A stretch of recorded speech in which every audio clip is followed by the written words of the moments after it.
Bismillahirrohmanirrohim. Assalamualaikum warahmatullahi wabarakatuh. Halo, perkenalkan saya Wulandaria.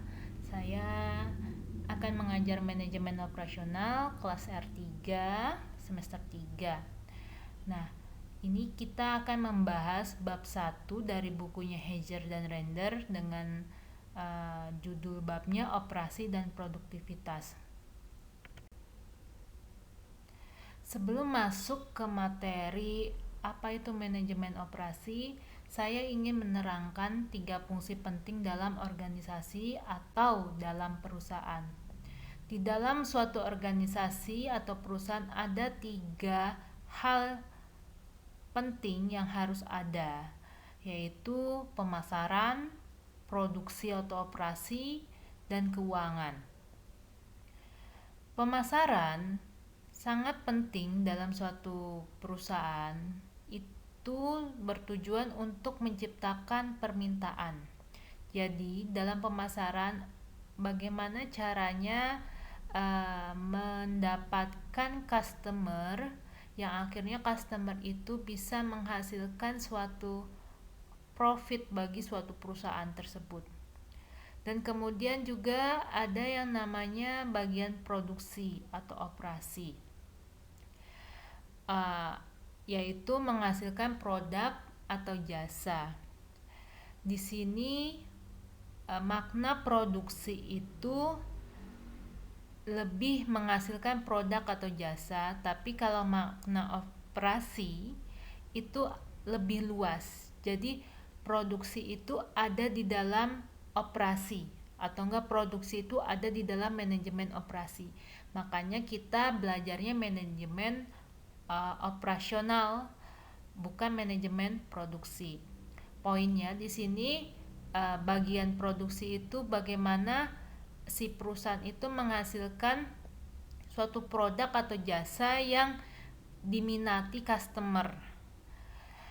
Kemudian ada bagian keuangan.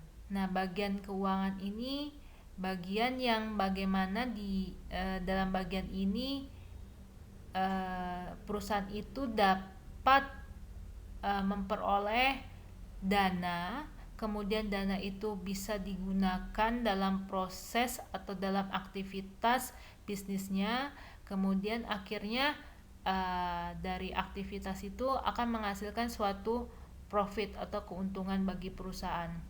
Dan bagian keuangan juga ini mengelola keuangan itu bisa selain mencari sumber dana, bisa juga menginvestasikan dana yang dimiliki perusahaan. Kenapa penting? Karena suatu perusahaan jika dia tidak melakukan investasi untuk jangka panjang atau jangka pendek yang tujuannya untuk masa depannya, ada resiko perusahaan itu akan terjadi stagnasi dan akhirnya bisa mengalami kebangkrutan. Seperti itu. Nah, 3 fungsi penting ini harus ada dalam suatu perusahaan. Tanpa 3 fungsi ini perusahaan itu susah untuk berjalan. Kalau ditanya sumber daya manusia itu di mana? Nah, sumber daya manusia yang lebih kita sering pelajari manajemen SDM itu ada pada semuanya. Dalam artian sumber daya manusia ini gimana mendapatkan orang-orang yang kompeten di fungsi-fungsi yang ada di dalam perusahaan. Jadi kalau ditanya manajemen sumber daya itu ngapain? Manajemen sumber daya itu bagaimana mencari orang-orang yang kompeten untuk mengisi bagian misalnya pemasaran, bagian produksi, bagian keuangan. Nah, dari slide ini ada suatu gambar ya. Nah, gambar ini kalian coba pikirkan, ilustrasikan apa ya mereka tuh ngapain, ini gambar apa, ada apa di situ. Nah, kalian bisa jelaskan, kemudian kalian bisa komen di kolom komen video ini. Nanti akan mendapatkan poin partisipasi bagi yang memberikan komentar atau tanggapan untuk gambar ini. Nah, kita masuk ke ranahnya manajemen operasional ya. Nah, saya ulas sedikit ya dari gambar sebelumnya ini. Terlihat kan banyak orang dengan beragam pemikiran, beragam kompetensi, beragam ide-ide. Nah, itu kalau dalam suatu organisasi itu harus diarahkan kemana? Diarahkan ke tujuan si organisasinya itu atau tujuan si perusahaan itu. Agar apa? Agar sesuai dengan target atau tujuan si organisasi perusahaan itu. Dan yang mengarahkan itu misalnya bisa disebut sebagai seorang leader. Nah, seorang leader itu dalam suatu organisasi itu sangat penting sekali, karena leader lah yang bisa memutuskan keputusan penting untuk jangka pendek ataupun jangka panjang. Nah, kalau ditanya manajemen operasi atau manajemen operasional ya, sama aja.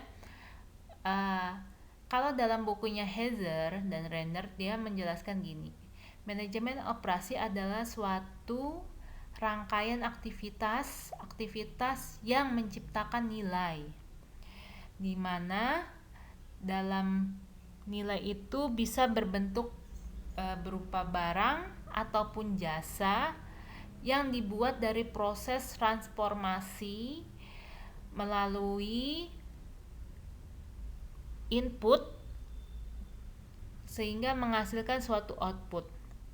Nah, proses transformasi dari input menjadi output ini harus menciptakan suatu nilai, makanya create a value itu penting banget. Contohnya seperti inilah gampangnya.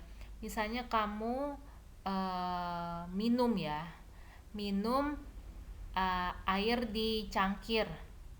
Nah, itu harganya bisa gratis atau enggak bayar pun paling enggak 500 atau enggak 1000 lah. Tapi kalau air putih kan biasanya enggak berbayar ya. Tapi kalau misalnya air putihnya itu kamu masukkan dalam kemasan botol, kemudian kamu jual, itu bisa laku berkali-kali lipat. Misalnya bisa 600 ml bisa harganya 3.000, 4.000 atau 5.000. Nah, proses perubahan dari air cangkir biasa jadi air botolan itu, nah itu yang disebut menciptakan suatu value gitu. Jadi ada nilai tambahnya. Dan nilai tambah ini harus ditujukan untuk kepuasan si pelanggan. Jadi jangan sampai nilai tambahnya itu hanya berfokus pada yang buat aja atau yang yang perusahaan pikirkan aja. Tidak bisa, karena barang itu kan atau jasa itu akan dijual atau disalurkan ke konsumen. Berarti konsumennya yang harus merasa puas dengan barang atau jasa yang mereka konsumsi. Nah, ini gambaran tentang manajemen operasi, di mana tadi ada perubahan dari input ke output. Di sini bisa dilihat inputnya itu berupa material, karyawan, peralatan. Nah, material ini bisa berupa modal perusahaan, kemudian karyawan itu ya people-nya ya. Karyawan bisa ada dua sih sebenarnya, ada karyawan langsung, ada karyawan tidak langsung dalam hal produksinya. Kemudian peralatan itu bisa mesin-mesin, hal-hal yang mendukung proses penciptaan produk seperti itu. Nah, terjadi proses konversi ya, perubahan dari input itu menjadi barang atau produk, barang dan jasa. ataupun jasa aja, kemudian disalurkan ke pelanggan. Nah, proses transformasi atau perubahan ini bisa ada beberapa macam. Ada perubahan fisik atau bentuk yang tadi saya udah contohkan ya. Air itu kalau di sini misalnya perusahaan manufaktur biasanya perusahaan manufaktur itu pabrik ya, dia itu pasti memproduksi barang atau jasa. Misalnya perusahaan semen misalnya, perusahaan semen otomatis dari batu-batu atau bahan alam menjadi produk berupa semen seperti itu. Kemudian ada perubahan lokasi tempat, dan ini misalnya bisnis transportasi itu terjadi perubahan pemindahan lokasi, atau enggak bisa gini misalnya hasil panen yang dari desa itu akan harganya itu lebih mahal jika dijual di kota. Nah, itu bisa dibilang ada perubahan tempat atau lokasi. Kemudian waktu, misalnya bisnis musiman. Nah, misalnya ada yang menjual duren. Duren itu kalau misalnya pada waktu musim duren ya harganya akan standar sama penjual-penjual lain, tapi beda kalau tidak pada musim duren. Nah, duren itu harganya bisa 2 atau 3 kali lipat dari harga pada saat musim duren tersebut. Kemudian ada pertukaran, misalnya bisnis retail ya. Jadi bisnis retail itu misalnya beli barang banyak grosiran kemudian dijual eceran, itu juga bisa disebut bisnis retail. Tidak terjadi perubahan bentuk tapi hanya berubah dalam hal jumlahnya. Kemudian fisiologikal, misalnya rumah sakit. Nah, ini ada proses transformasi juga di rumah sakit. Awalnya orang masuk rumah sakit dia mengalami suatu kurang sehat. Nah, dirawat di rumah sakit akhirnya dia menjadi lebih sehat seperti itu. Kemudian psikologikal ini pada bisnis entertainment. Nah, bisnis entertainment saat ini sangat hits banget ya. Nah, jadi apa yang mereka jual? Mereka jual berupa rasa senang, perubahan psikologi yang awalnya misalnya nonton film ya, misalnya pas ketika sebelum nonton film dia merasakan suntuk, tapi ketika dia nonton film yang menyenangkan dia menjadi senang, happy. Itu ada bisnis salah satu yang perubahan yang dihasilkan dari bisnis entertainment. Kemudian informasi, bisnis telekomunikasi. Nah, ini sekarang udah setiap orang nggak mungkin nggak punya handphone, nggak mungkin nggak punya SIM card, nggak mungkin nggak punya kuota seperti itu, jarang banget. Dan karena apa yang mereka transformasikan, apa yang mereka jual ke konsumen, yaitu mereka menjual info-info informasi ke konsumen seperti itu. Nah, sekarang kalau ditanya di mana kita menemukan manajemen operasional, di bagian mana aja? Oke, kalau dari gambar bisa bisa kalian terka-terka, manajemen operasional tuh di bagian mana sih?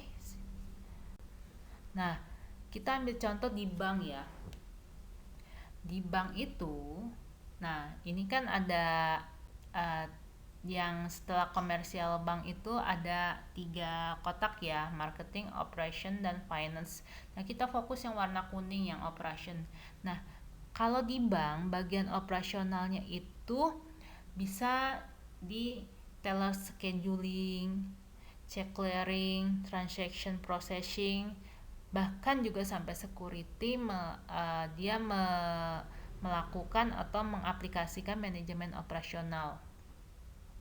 Kemudian ada gambar lagi, poin partisipasi 2. Kalian coba terka ada apa di antrian bank ini. Ada proses operasional apakah yang terjadi di sini? Kalian bisa jawab ya di di komen di bawah video ini, tulis aja partisipasi 2, saya jawabnya ini gitu. Nah, ini antrian bank ini apa nih? Menurut kalian nih bisa merugikan atau menguntungkan si banknya tersebut dengan antrian seperti ini. Oke. Kemudian manajemen operasional juga bisa diterapkan di airline ya, industri penerbangan. Nah, bisa di bagian flight operation-nya, ground support-nya, facility maintenance-nya, bahkan sampai catering-nya seperti itu ya. Kemudian tentu banget di pabrik ya, manufakturer itu jelas banget bagian operasionalnya di manufacturingnya. Pas di proses produksinya itu, pembuatan barang itu terlihat banget manajemen operasionalnya diterapkan. Kemudian production control, quality control, sampai purchasing-nya. Nah, ada lagi gambar poin partisipasi 3. Kalian bisa lihat ini apa. Ini biasanya terdapat di industri apa. Nah, kalian jelaskan di sini apa nih manajemen operasinya, apa yang dilakukan untuk perusahaan atau perusahaan di bidang barang berat kayak gini, kendaraan berat seperti ini. Oke, dijawab ya di komen bawahnya, komen bawah videonya. Oke, kemudian nah ini juga, ini oke lah, ini sekolah ya, sekolah. Nah, di dalam sekolah itu dalam bisnis pendidikan itu manajemen operasional di bagian mananya? Kalian juga bisa jelaskan. Kalian jelaskan akan mendapatkan poin partisipasi. Lalu, mengapa sih kita harus belajar manajemen operasional seperti itu? Ya karena manajemen operasional adalah salah satu yang fungsi utama di setiap organisasi. Yang tadi udah dijelaskan, ada fungsi pemasaran, ada fungsi keuangan, kemudian fungsi operasional. Nggak mungkin nggak ada gitu, nggak mungkin kita nggak belajar manajemen operasional gitu. Kalau kita nggak belajar manajemen operasional, nanti kita susah untuk menciptakan suatu produk atau jasa. Kemudian nah, untuk mengetahui produk yang jasa dihasilkan pastinya ya. Kemudian untuk memahami apa yang dilakukan oleh manajer operasi. Nah, dalam perusahaan itu kan ada di divisi atau fungsi tadi, fungsi operasi. Nah, pastinya yang menjadi leadernya itu ada yang namanya manajer operasi. Nah, si tugasnya manajer operasi itu ngapain aja di situ, dan ini dijelaskan di mata kuliah manajemen operasi. Kemudian manajemen operasi juga bertanggung jawab terhadap modal yang besar. Otomatis bagian manajemen operasi itu akan membutuhkan dana yang besar untuk investasi alatnya, untuk investasi mesinnya. Kenapa? Kalau misalnya alat atau mesinnya itu tidak baik, tidak sesuai dengan produk yang ingin dihasilkan, itu akan berakibat bisnisnya itu tersendat gitu, tidak akan maju atau malah tidak akan jalan seperti itu. Nah, apa sih tadi yang manajer operasi lakukan itu ngapain aja gitu? Yang pastinya mereka manajer operasi itu melakukan fungsi basicnya, fungsi dasar manajemen, planning, mengorganisasi, staffing, leading, dan controlling. Dan ini harus ada pada manajer operasi. Kemudian manajer operasi ini juga dia akan bertanggung jawab dalam pengambilan keputusan. Di dalam manajemen operasi ini, apalagi di bukunya Hazard dan Render ini, dia menuliskan ada 10 critical decision 10 critical decision. Jadi keputusan yang kritis, 10 keputusan kritis yang harus diambil dalam manajemen dalam lingkup operasi. Dan keputusan ini dapat berpengaruh positif ataupun negatif si perusahaan. Jadi salah pengambilan keputusan itu sangat berdampak sekali pada perusahaan itu.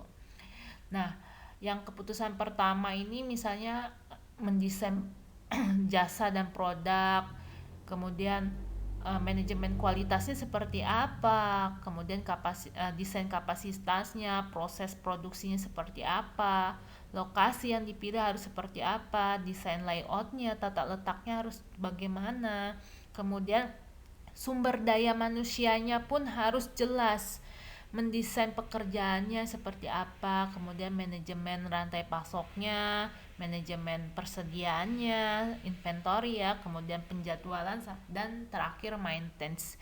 Dan ini 10 critical decision ini akan kita pelajari di manajemen operasi, terutama setelah UTS. Kita akan mempelajari separohnya dari service product design sampai kayaknya layout desain kita akan mempelajarinya. Nah, kemudian kalau ditanya pekerjaannya yang berhubungan dengan manajemen operasional itu apa aja? Ya kan tadi udah dijelaskan manajer operasi pastinya, tapi di bidang mana aja, misalnya sebagai manajer plan, kemudian director of purchasing, kemudian manajer kualitas, bisa juga masuk di situ ilmu manajemen operasinya, kemudian proses improvement konsultan, butuh konsultan juga dalam membantu mengambil keputusan atau dalam memecahkan masalah suatu perusahaan.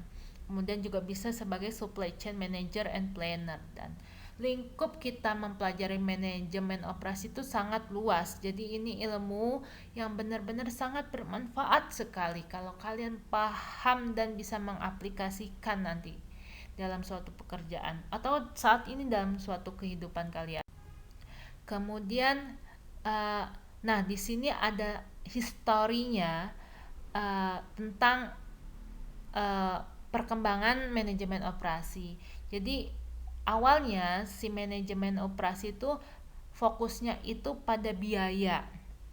Yang fokus biaya itu dimulai dari tahun 1776 sampai 1880, kemudian sampai ya 1880 ya.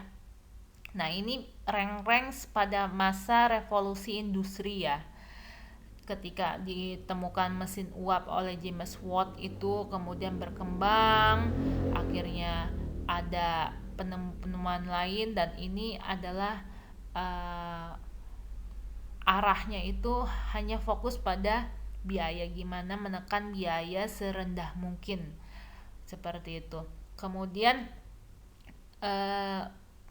era selanjutnya adalah fokus pada kualitas. Nah, fokus pada kualitas ini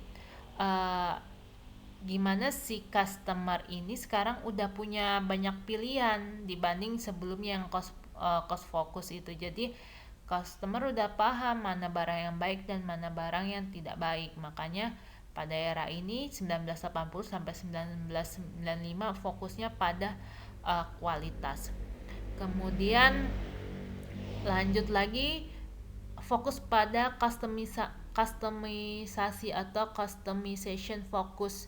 Dan ini mass customisasi era dimana sudah muncul internet, pengoperasian internet yang memang kalau di sini range-nya dari tahun 95 sampai 2005 bahkan sampai sekarang ya.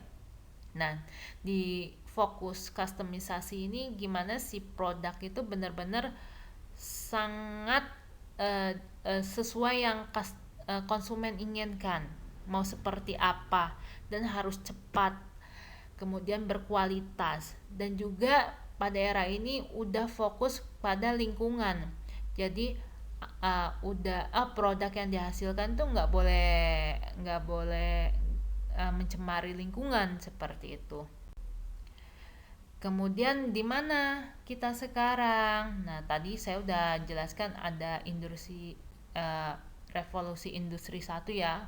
1.0 atau industri 1.0 itu dimulai 1784 ketika ditemukan mesin uap ya. Kemudian 1870 itu udah mulai industri 2.0 di mana udah mass production, jadi udah ada pabrik lah intinya yang menghasilkan produk secara besar-besaran. Kemudian 1969 ada industri 3.0 di mana internet itu IT udah mulai masuk dan mulai digunakan dalam proses operasional dalam suatu perusahaan. Kemudian yang sekarang industri 4.0 di mana internet ya. Sorry, yang tadi komputer ya. Kalau yang industri 3.0 itu komputer itu udah digunakan dalam membantu proses operasional perusahaan, dan sekarang industri 4.0 itu internet. Jadi semua berbasis internet seperti itu. Nah, tadi kan output suatu proses manajemen operasi itu gimana mengubah suatu input menjadi output ya yang ada nilai tambahnya. Nah, di sini ada pembagian perbedaan antara barang dan jasa. Nah, kebanyakan yang bener jasa banget dan bener barang banget sekarang udah susah banget gitu. Tapi kalau dilihat di sini range yang benar-benar jasa banget itu konsultan ya, konsultan. Tapi kalau yang barang banget itu lebih masih ke otomotif. Tapi tetap sih kalau otomotif kita beli mobil di suatu dealer pasti nanti habis beli mobil kan ada service customer, dalam artian ada jasanya lagi gitu, seperti itu. Tapi yang benar-benar jasa ini konsultan ya. Nah, di sini apa perbedaan barang dan jasa gitu. Nah, barang itu otomatis tangible. Jadi dia memiliki bentuk fisik, dapat disentuh, dapat disimpan. Produksinya mendahului konsumsi, kemudian low customer interaction. Kemudian produksi dan konsumsi dapat dilakukan dalam lokasi terpisah. Jadi kamu buat barang, buat di suatu tempat dan akan bisa diproduksi di tempat yang lain gitu.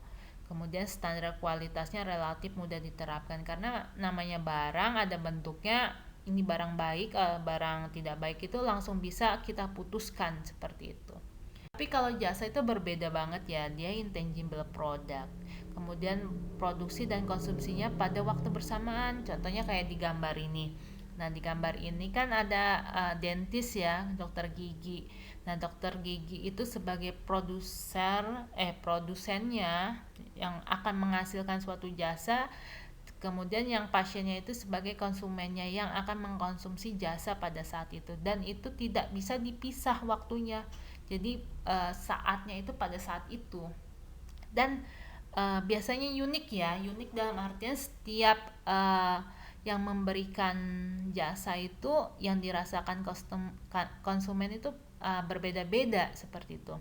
Kemudian high customer interaction. Nah, kayak tadi dokter gigi, interaksi sama konsumennya harus tinggi banget. Kalau jauh-jauh ya susah kalau kita jualan jasa.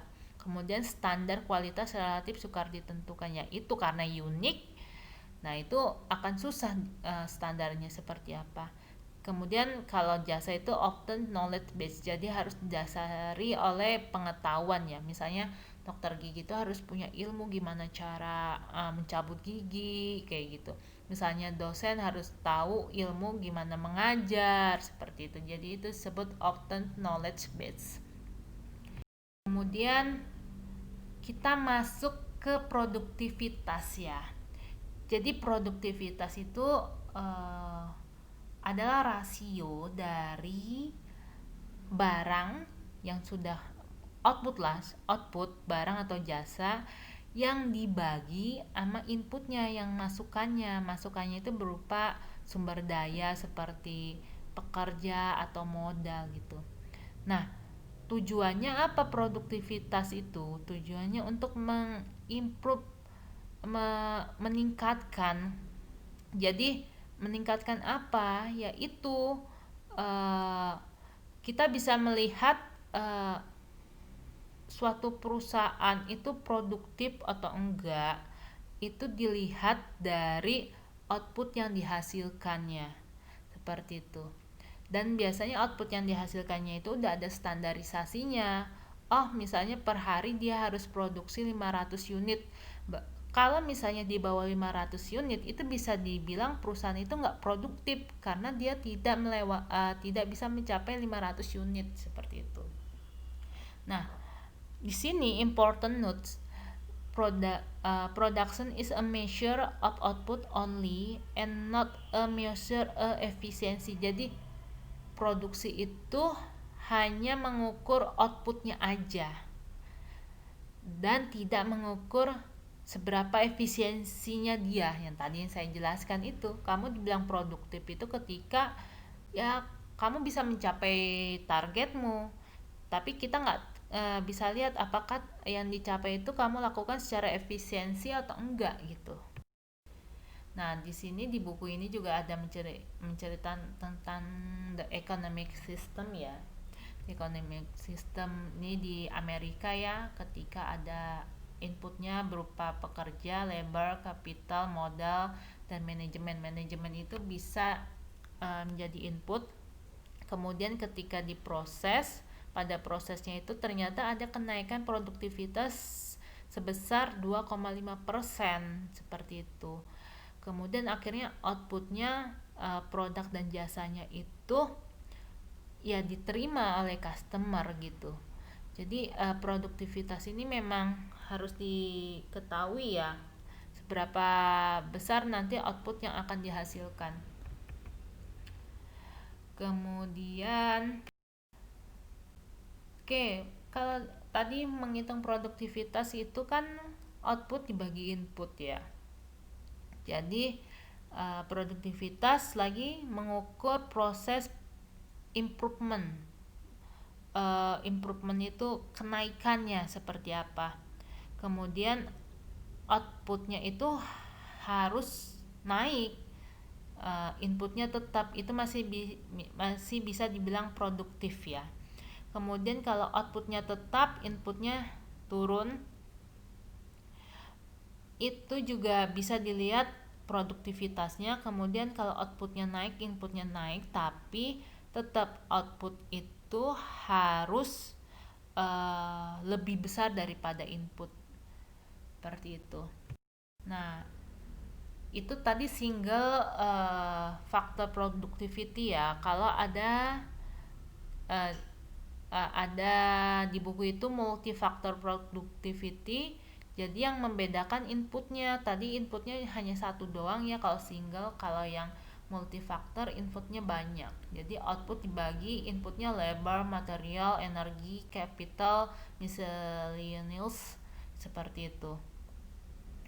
Dan ini multifaktor produktif ini bisa dikenal atau bahasa lainnya atau nama lainnya total factor productivity. Kemudian biasanya output dan input satuannya itu dalam dolar, dalam artian satuannya dalam bentuk uang ya atau rupiah bisa jadi. Kemudian untuk lebih memahami tentang produktivitas ya, ini bahasan terakhir di bab operasi dan produktivitas. Kalian bisa kerjakan latihan soal di bukunya Heather dan Render itu halaman 33 nomor 1.1, 1.2, 1.3 dan 1.4. Ini latihan soalnya tidak wajib, tapi bagi yang mengerjakan itu akan mendapatkan poin partisipasi, akan ada tambahan poin dan dikerjakan, dikumpulkan via email jawaban yang telah kamu selesaikan. Maksimal pengumpulannya itu H-1 sebelum mata kuliah ini, seperti itu. Nah, kemudian sebagai penutup ini ada quotes, you can really fix the operation unless you fix the management. Jadi kamu itu nggak akan bisa atau perusahaan itu tidak akan bisa membenarkan proses produksi, jalannya produksi. Kecuali yang dibenarkan apa? Manajemennya dulu. Makanya penting banget menguasai ilmu manajemen operasi. Karena sebagai bekal dan sebagai uh, bukan bekal lagi ya, sebagai syarat untuk menjalankan proses operasional di dalam suatu perusahaan. Oke, sekian dari saya ulasan materinya. Semoga bermanfaat. Nanti kita discussnya lagi di via WA group atau offline kalau ketemu. Terima kasih. Wassalamualaikum warahmatullahi wabarakatuh.